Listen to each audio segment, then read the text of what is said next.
Lions the best team in the NFC? The Lions on Sunday defeated the Rams by a score of 26-20 in overtime. Jared Goff went 18 for 28, 217 yards, 1 touchdown and an interception. Montgomery had 17 carries, 91 yards and a touchdown. James Williams had 5 receptions, 121 yards, and 1 touchdown.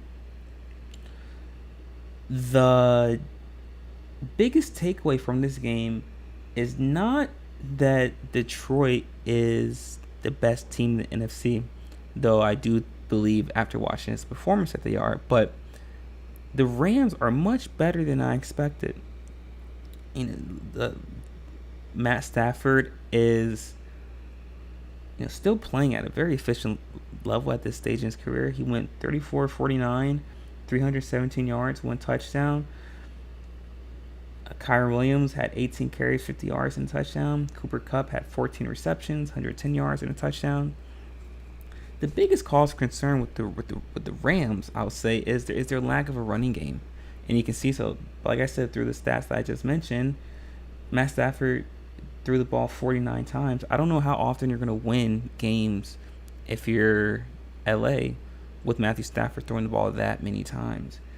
And because teams in Detroit at least knew the other night that the Rams weren't able to get into a rhythm in the ground game, that they just threw in extra DBs on the field. They had a nickel, they had extra safety, and to try and take away the passing game and to provide balance to the offensive side of the ball, the Rams are going to have to find a way to get the ground game going, and that offensive line in LA is built for pass protection. So it's already difficult for them to run the ball, and that's something that the Rams are going to have to address moving forward, over the course of the season. But if you're Detroit, Detroit does have one of the better interior presences on the defense side of the ball in the NFL. And their secondary is proficient as well, led by Terrion Arnold and Deion Branch. And Detroit looks like a complete team. Though it's early, they look like a complete team. I'm extremely impressed with what Detroit was able to do the other night, and offensively they have a very balanced rhythm to their offense. And people were asking, okay, is Detroit better than San Francisco? I believe that this victory for Detroit against the Rams means more than San Francisco's victory against the Jets, because the Jets aren't as, based on the performance I saw yesterday, are not as good as I expected them to be going into the season with the return of Aaron Rodgers and obviously the stout defense that they have, led by Sauce Gardner. The Jets' offensive capabilities have been grossly overestimated in my eyes, and in my opinion as well, if I'm being frank.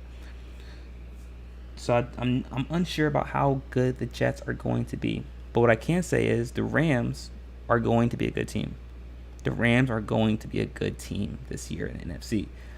And by knowing that, based on what Detroit was able to do against the Rams the other night, shows me that it shows me that that's a much more impressive victory for Detroit against the Rams than the 49ers against the Jets.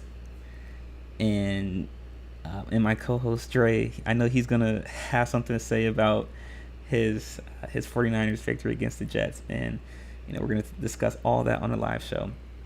But is Detroit the best team in the NFC as of right now? Yes, I would say they are. I would say that they are. But let me know what you guys think. Leave your thoughts in the comment section. Are the Lions the best team in the NFC based on what you've seen so far? And if they're not the best team in the NFC, then who? Is it the 49ers? Is it the Eagles? The Cowboys? who are coming off an impressive victory against Cleveland. And if you're Cleveland, what are you going to do about Deshaun Watson? I mean, how ironic is it that Deshaun Watson might not even be a starter in the next 2 or 3 weeks, while Baker Mayfield is reclaiming his status and giving validation for him being a number 1 overall pick. I mean, the irony is not lost on Cleveland. So, is it Dallas or is it Green Bay with a healthy Jordan Love? You know, who if Detroit isn't the best team in the NFC, then who is? Leave your thoughts in the comment section. I'm looking forward to hearing all about it, guys. But in our next segment, we are going to be discussing whether Pittsburgh should make a change at the quarterback position. Be sure to stick around for that, guys. You're not going to miss it. We'll be right back.